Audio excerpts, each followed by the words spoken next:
Hello, welcome to my YouTube channel. In this video, I'm going to show you how to resize your MS Word page document into different sizes you want.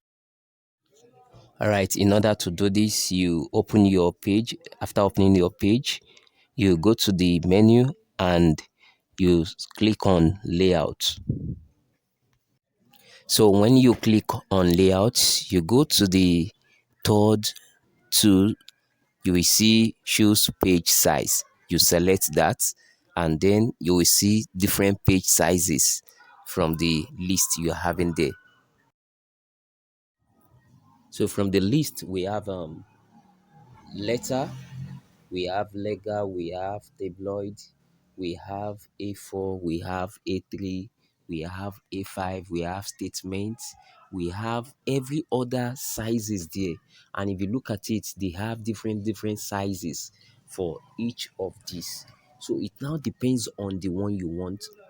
So as you can see, as I'm clicking on each of these size that you have in here, each of the sizes, as I'm clicking it, you see that it's changing to the size I select.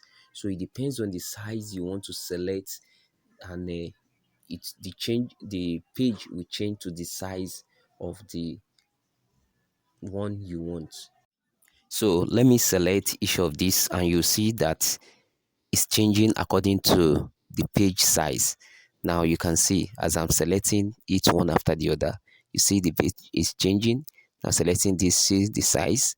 Now selecting the next one, you see the size. So let me zoom out so that you can see the changes very well. So selecting the next one, as you can see, the page size changes. Selecting this, you see, it's changing. So but the time you are selecting the sizes, the page size will also change. So it depends on what you want to achieve or what you want to do. So you select the page and it gives you the page size you need. So that's how it is. It's as simple as ABC.